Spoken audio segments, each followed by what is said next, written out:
The Floating World and the Legend of the 5 Bamboo Fly Rods by Gabe Batson.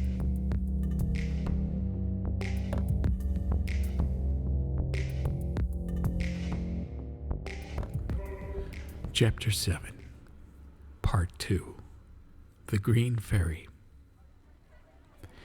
After several days, they boarded the Green Ferry, a full-rigged clipper bound for New Orleans.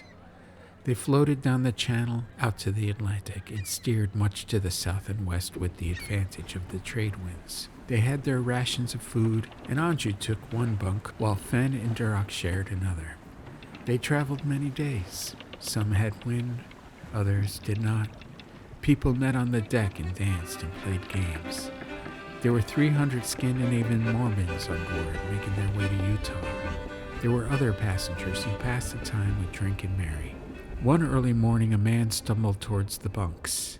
"Where are thee, mine flower?" He sang. "Do not hear my call." He looked at the bank of bunks, scratched his stubble, and chose one, snatching back the curtain. Duroc and Fen were laying opposite one another with their feet sticking out of the blanket. "A beast with 4 feet," said the drunk man. He swayed to keep his balance. "What say ye, cat?" "We're not the pussy you're looking for. Close the curtain, man," said Duroc. "Hark, it speaks," said the drunk man. "No, leave it open. I'm getting up anyway," said Fen, pulling the covers from his face. "Its bottom mouth contradicts what its upper mouth says. This cat doesn't know if he's coming or going," said the drunk. "If you were any prettier, I'd kiss you. Go to bed," said Fen. "I must not go to bed until bedtime. Sleeping hums," said the drunk man as he stumbled off. After 7 weeks, they spotted the mountains of Cuba, and a big cheer erupted across the ship. They passed Florida and once again lost sight of land. The water turned muddy in the Gulf of Mexico before they made it all the way to the Delta. A pilot boat came out and took them up the Mississippi and cast off anchor. They landed on a weir in New Orleans. It was a place of great beauty, but also great disharmony. There were convicts, smugglers, and prostitutes. They passed the market where hawkers dressed up their calls in colorful verbiage to attract buyers.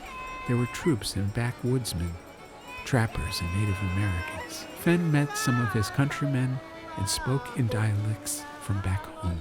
The next day, they boarded a steamboat called the Bonga. It was fueled by fire. They were under steam, making their way up the river when another boat came alongside. Jeers and calls came across board. Insults were thrown, and the crew began to pour on steam. A whistle blew, and the other ship crept ahead. The crew were frantic, feeding the furnace with all the wood they could haul. Then they threw in pork fat, and the flames did leap high and mightily. Strong backs found their rhythm and began to work as a machine of sterling efficiency. The wheel thrashed, upping the pace. They caught the other boat, and the crew strained to find more speed. "We can't keep this up," yelled the pilot. "I'm afraid we'll blow the boiler." "We must keep pushing or give up the horns," said his mate. "Shut it down. I don't want to see this ship burn," said the pilot.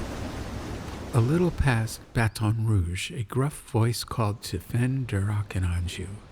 "Hey now, y'all a fancy bunch." The 3 looked over to see 2 men, large and unwieldy, sinister in appearance. "I said, y'all a fancy bunch." Yelled again.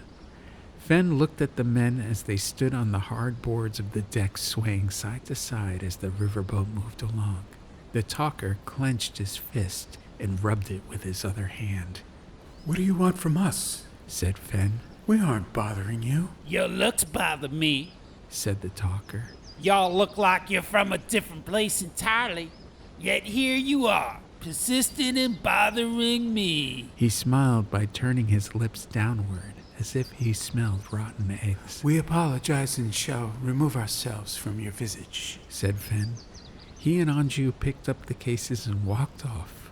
Duroc followed, but walked backwards to keep an eye on the ruffians. "Hey," the man called again. "those boxes look like they belong to a pretty princess. where she keeps her pretty silky nighties. He danced around the deck like a strutting ass, singing a lullaby. Normally, I'd assume they belong to this little filly here, but obviously she's no pretty princess. I'll kill him myself. Said Anju through her teeth. I reckon you all are thieves and stolen. He said. Many of the people here Said Fen. have traveled with us since Liverpool and can attest to the veracity of our story. You haven't explained yet who it was that complained that these items have gone missing. Frankly, I'm growing tired of you. And so, with the captain's permission, I shall strip to the waist and inflict upon you the rash pummeling which you so very much deserve. The crowd let out a cheer. Fen started to remove his coat in preparation for the fisticuffs competition likely to ensue. Y'all can't fight here! Called someone in the crowd. He has to fight! He's already removed his jacket! Said someone else. I beg your pardon. Said Fen. This is a coat. Only potatoes wear jackets. Save yourself from The harm. ruffian said. Hand over the trunks and we'll return them to the honest lady you obviously stole them from, or else there'll be a massacre on this river today. Sir, your argument is full of holes. Said Fen. You say we three are thieves because we look like thieves? Tell me, what does a thief look like? Wouldn't it be wiser for a thief to look like everyone else? Is our bearing incorrect in your eyes? Do we offend you? He stripped off his shirt. Nay, I fear no massacre. In fact, I predict a dearth of massacring on this river today. Take off your jackets and fight, you white-toothed swine. The two ruffians removed their coats. The crowd cheered. Mothers covered the ears of their children, for many nasty words were surely left to be spoken. Swine, eh? The talker said. Y'all don't recognize me? Do you know who I am? We know you get pretty tiresome after a while! Yelled someone in the crowd. A beast like me is unfamiliar to your kind, I guess. The ruffian continued. When hell breaks forth with brimstone, it strikes in a ghastly storm. I'm the one the devil sent. I pick my teeth with lightning bolts after I breakfast on wily men like you. So fleshy, tasty, and dripping with fat, I gnaw their bones clean. When I belch, an earthquake wreaks forth, and many sorry people perish in the vivispulture of its wreckage. I say, look upon your putrid death personified, boy! Jesus, Lord Christ! You can't fight him, young man. A woman swooned. Someone make haste and run to this woman's aid. Said Fen. He glided towards the ruffians with clenched and readied fists. I want you. I'm hatred himself. Said the smaller ruffian, backing up into his bigger friend. Another onlooker called out. Stop talking and fight!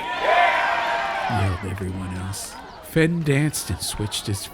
He faked an attack towards the men and they fell against one another, fumbling any ability to defend. The bigger ruffian swung at Fen while using his friend as a shield. The smaller guy wormed himself away and darted across the deck.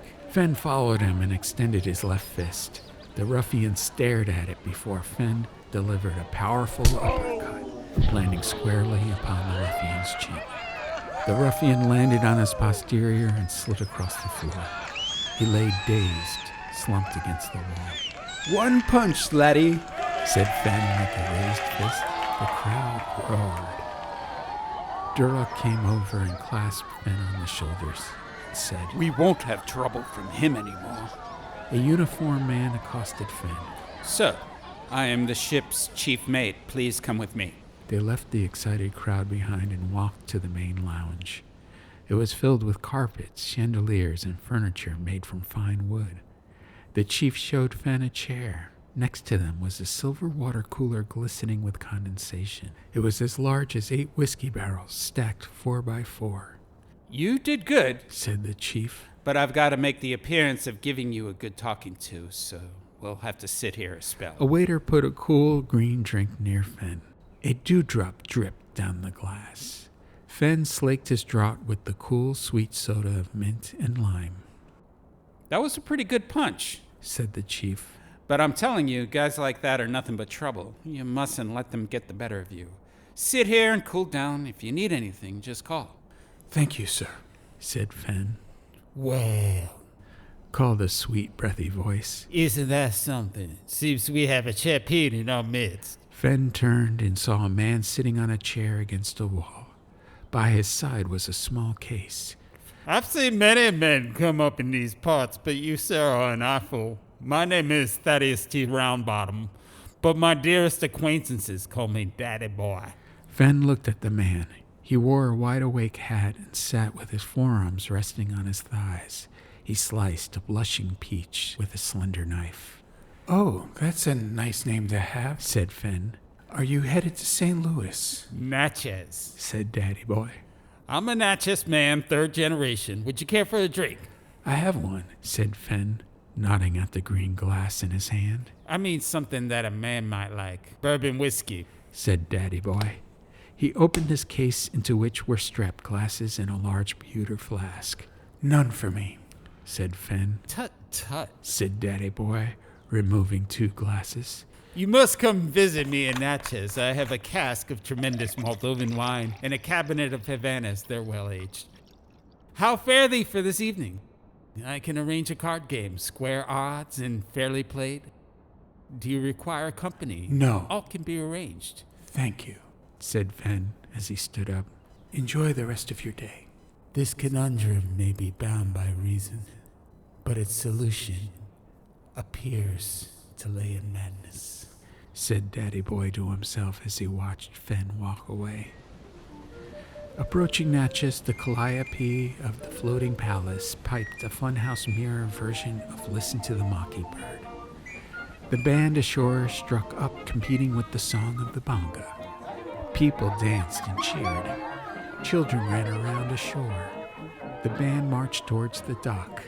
Painted floozies waved their kerchiefs at the men aboard. Anju's eyes were delighted with so much fanfare. She was swept down the ramp, enticed by the song and flavor of Mississippi. Ever been to Natchez? A passenger was overheard asking. The quality of food is variable, but you can live entirely on celebration. Anju slipped into the crowd of lively people. They hooted, smiled, and laughed. She threw out her arms to grab a little boy as he ran past. Come with me. They skipped along to where a line of children waited. A big, happy man in a red striped shirt was sweet with a mustache curved upward. He handed little Anju a bag of popped corn. She munched and wandered alone towards the river, swept by the wind through the treetops.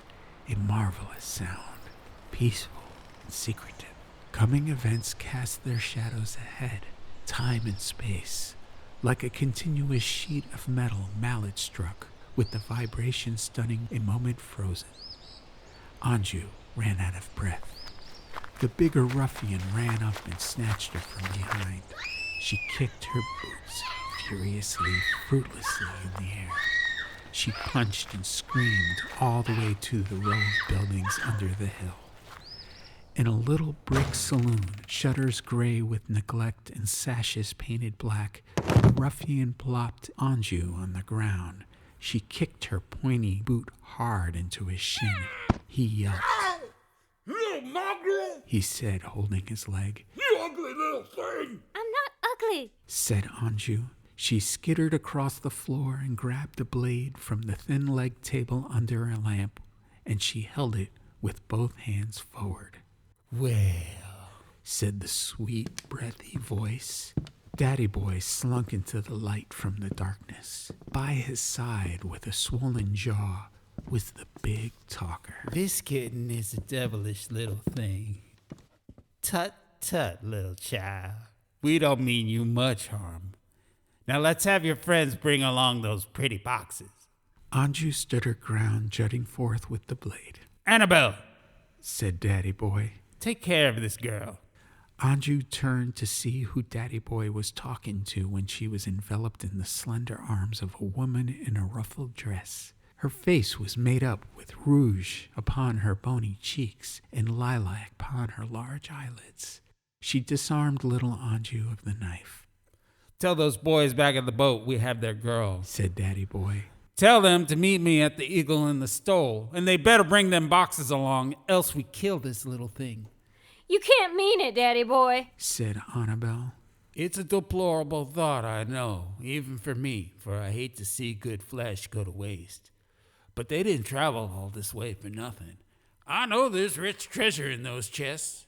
Golly, boss, said the bigger of the two ruffians. I hope I can be as bad as you someday. Well, said Daddy Boy. you don't get nice overnight, and so it goes with sinning. How it warms my heart to see an evildoer with ambition.